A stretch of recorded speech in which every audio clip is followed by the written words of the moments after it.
everyone, and a very warm welcome back to, well, not such a warm welcome actually. The weather is absolutely horrific here today.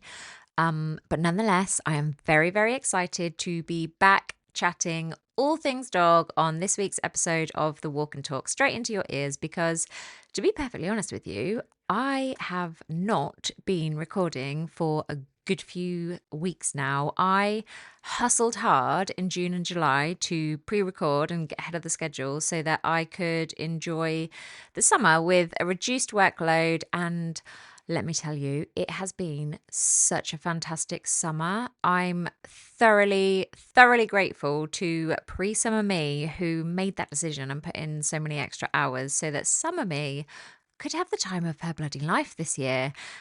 We had a week away in Cyprus. I did lots of lovely things with the kids and the dogs. And yeah, it was just really wholesome. And now the kids have gone back to school this morning, and it feels like autumn has just arrived suddenly this week with all this wind and rain, and we have storm warnings all day here. And Albs was devastated to have to go out and get walked in public in his embarrassing little weatherproof outfit. I'm not really one for putting dogs in outfits, but honestly, there is nothing less fun than getting home from a dog walk and having to sort out the coat of a wet and muddy white poodle. So unfortunately for him, I do insist when the weather is this bad.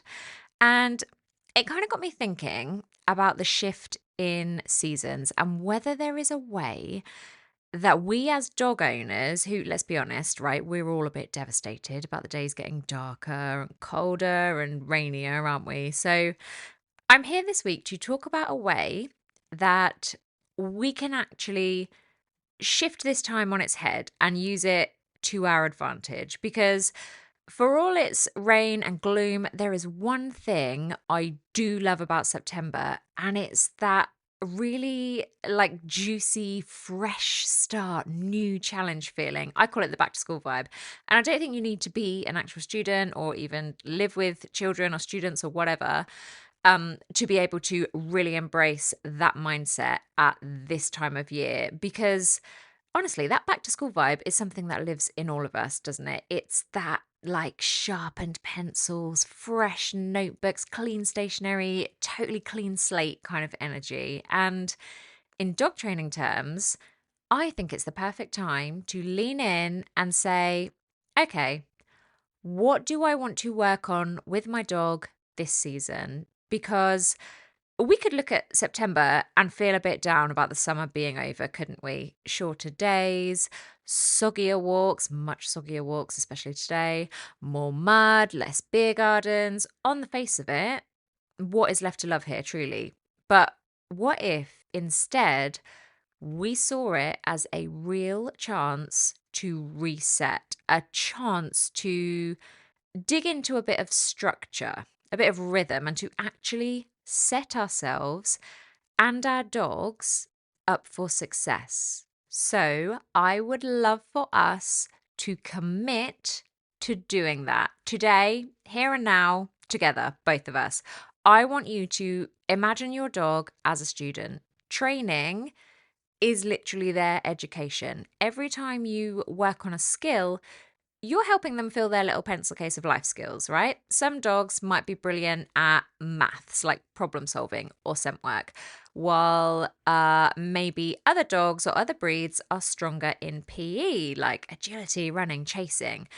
But all of them need to learn their core subjects, things like engagement, calmness, recall, walking nicely on a lead next to the human. And just like kids at school, without structure, without repetition, without guidance, they're just not going to get there. They just won't thrive. And something to remember here is that structure really does matter for dogs, just like it does for us, because dogs, like us, actually crave it. Their brains love predictability.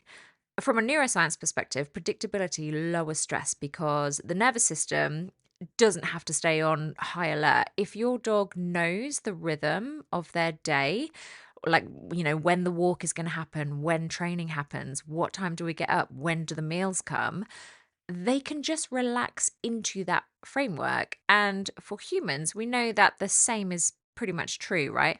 That's why September feels like a reset. It's when the schools restart, it's when routines get put back into place, diaries start filling up again. Our brains, they love that sense of order. It's really comforting, it's reassuring. And the fascinating thing is brains, both canine and human, actually release dopamine when we learn. Dopamine isn't just the reward chemical, it's more like the motivation chemical. It spikes when we anticipate success, when we're on the path to achieving something. So that means your dog doesn't only feel good when they get the treat at the end, they also feel good when they're working out how to earn the treat as well. So like if you've ever noticed your dog's tail wagging and their eyes are really bright and shiny and they're looking at you and their ears are forward when you're in the midst of a training session, it's not just because of the chicken that you are holding in your hand. It's because their brain is literally lighting up with the joy of problem solving itself. Challenge plus structure is the perfect recipe for growth. Now, a quick aside here, because I think it's really powerful to understand why this season feels so different. So, take a quick little psychological detour with me for a second, because I think this is important. And I want you to know why I want us to grab the bull by the horns this month in particular. Studies on seasonal affect and motivation show that even though the darker months that are coming up ahead of us, they can be a risk for low mood, September specifically tends to spike a sense of that fresh start motivation. Psychologists call it the temporal landmark effect. And it's where we literally feel more driven to commit to change when there's like a symbolic fresh page, if you like, like New Year's Day or a milestone birthday, or in our case, the start of the school year. So if you are feeling that pull right now, the itch to buy a planner, set a resolution, maybe even reorganize your house, you're not imagining it. It's your brain recognizing a landmark moment in the calendar. And when we align our dog training with that same energy, it's really, really powerful. So, with that in mind, let's talk about goal setting for dog training this season. So, what does this look like in practice? Well, a mistake I see all the time with dog owners is that people set goals for their dog training that are either way too vague or way too big. Things like, I want my dog to stop pulling on lead, or I want the perfect recall. Those aren't goals. That's like saying, I want to be fluent in Spanish by Christmas without ever actually committing to even 5 minutes of practice a day. So here's a framework I would love for you to use this autumn instead. Think of it as your back to school training planner. Okay, right. So, first up, pick one or two subjects. Imagine you are writing your dog's timetable, and they definitely don't need 7 subjects this term. Just focus on one or two. Maybe it is recall. Maybe it's calmness. Maybe it's engagement when you are out in the world on walks. So circle just one or two subjects and give yourself permission to go deep on those subjects, not broad. Okay.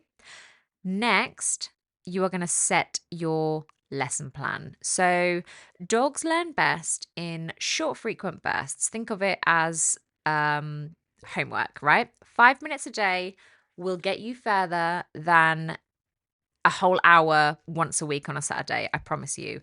Repetition builds neural pathways. So, daily little micro lessons are where the real progress happens. Now, this next bit is really important as well.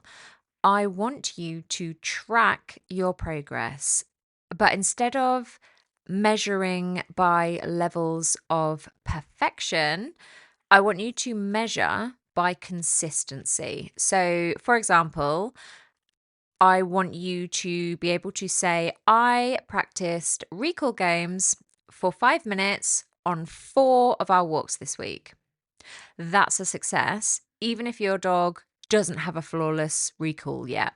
Because success in training is about habits stacking up, not about magic overnight results. And if you do this between now and Christmas, I guarantee you will look back and you will feel so proud of how far you've come, rather than feeling like autumn just slipped away in the rain and it was miserable. So let's take a closer look at the science of consistency. Okay, let me geek out for a second on habit formation, if you will, because it's so relevant to dog training. When you repeat a behavior often enough, whether that is you picking up a clicker and some treats, or it is your dog offering you eye contact, neurons in the brain literally wire together. Have you ever heard the phrase neurons that fire together wire together? You will have if you've listened to this podcast for long enough, because I say it all the time. Basically, that is neuroplasticity. That's your brain redesigning itself to be better and more efficient and more capable of making the correct choices and performing the correct behaviors because you put the effort into making them habitual. And yes, of course, right? At first, it will feel like a grind. You've got to remember to grab the treats. You've got to remember to schedule the session. Your dog has to think hard about offering the correct behavior. But after repetition, the brain itself starts to streamline the process. Suddenly, it's automatic. You reach for your treat pouch without even thinking, and your dog checks in with you as soon as you step out the door every single time you head out. That's the payoff of consistency. The small, boring reps are what create the autopilot behaviors, which means that by embracing 5-minute daily lessons this September, you are literally rewiring your dog's brain for focus and for success. And of course, look, it is September, so this isn't always going to be glamorous. Just ask Albie if he felt glamorous this morning in his little green fleecy onesie thing. Some days you will be standing in the rain, dropping lumps of cheese in the mud, wondering why the hell you bothered. But here's where I want you to remember the seasonal metaphor. Autumn is about harvest. You reap what you sow. If you put in the work now, steady, consistent, just little bits of work every single day, come springtime, you will have a dog whose focus, connection, and behavior make your life so much easier. Can you actually imagine that, right? Can you imagine that first week when spring like really hits next year, when the weather warms up, that first walk where you stop halfway through the walk to take your coat off because you're getting too warm, and you're not nervous about bumping into other dogs, or you are not saying no to the beer garden invitation that weekend because your dog just can't handle himself in a pub, but you're actually ready, and your dog is ready to take next summer in their stride and absolutely smash it effortlessly. Well, that work starts here this September. And just like the kids sometimes moan about homework, well, always moan about homework, your dog won't always be enthusiastic about it at first, but consistency creates the shift. Keep at it, and one day you will realize it's just clicking. And that is such a magical moment. Okay, so let's zoom in on the one subject I think every dog's timetable should start with, and that is engagement. Engagement is simply your dog's ability and willingness to tune into you, to look at you, to choose you, to be excited about working with you, even when the world is full of distractions. And the truth is, engagement is not automatic. We have to teach it. We have to grow it. We have to nurture it as owners. Without engagement, really, everything else in training just feels like pushing a boulder up a hill. Recall, loose lead walking, even basic manners stuff, they all rely on your dog wanting to interact with you. Engagement is like teaching teaching a child how to pay attention in class. Because once they can do that, once they know how to pay attention, the rest of the subjects fall into place, don't they?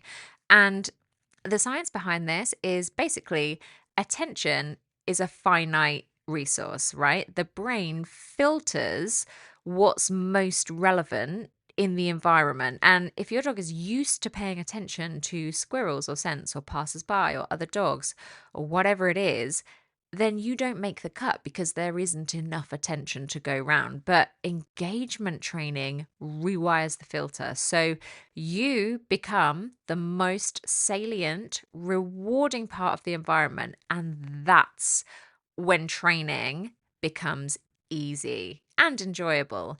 And this is exactly why I created my 21-day engagement training course. It's designed literally like a back to school program with daily bite-sized lessons that appear one per day from the day you sign up.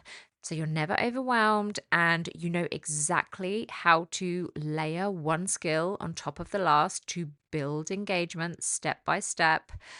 And by the end of the 3 weeks, your dog is naturally checking in with you. They are naturally focused and you've built that foundation that makes everything else so much smoother. So, if you are listening today and you're feeling that September fresh start buzz, this is the perfect way to harness it. Think of it as your dog's autumn term. And don't forget, because you're a podcast listener and I think you're amazing, you can use the discount code podcast10 for 10% off. All my courses are available for you to check out on my website, listendogtraining.com, and I will link the engagement program in the show notes as well. And if you need any extra inspiration, I am also going to, saying this for accountability, I am going to fully commit to getting my dogs back to school too, metaphorically, this September. And I'm going to be picking up on loads of behaviors and tricks and skills that, to be honest, we've got slack on over the summer. And I'm going to really commit to doing the work too. I will share as much of it as I can in my Instagram stories. So if you're not already following me on Instagram, but you want to see what we're up to so that you can stay motivated or inspired or accountable, by all means, come and find us on Instagram. I'm at Listen Dog Training, and I'd love for you to tag me in your own training videos and stories and diaries too. Honestly, I would love to know what goals you decide to set, and I'd truly love to follow along and watch you smash them as well. So, to wrap this episode up now, September doesn't have to be doom and gloom. It can be a chance to reset, to refocus, and recommit. Because ultimately, dogs thrive on structure. Their brains, like ours, light up with challenge and with learning. And by setting clear goals and building daily habits and focusing on engagement, you can make this autumn the season where training feels not just doable, but genuinely joyful. So grab your metaphorical pencil case, pick your subject, and commit to your dog's autumn term. And for extra accountability, DM me what you're going to focus on. Come and find me on Instagram and send me a message and tell me what it is you're going to be doing this September. And by Christmas, you'll be harvesting the results. And trust me, it will feel amazing. In the meantime, thank you so much for listening. And if you found this episode in any way helpful or motivational, inspirational, please feel free to share it or send it to someone you know who you think could do with listening to it. I am ever so ridiculously grateful for everyone who helps to keep the podcast growing. And as always, I will be back same time next week with another episode of The Walk and Talk.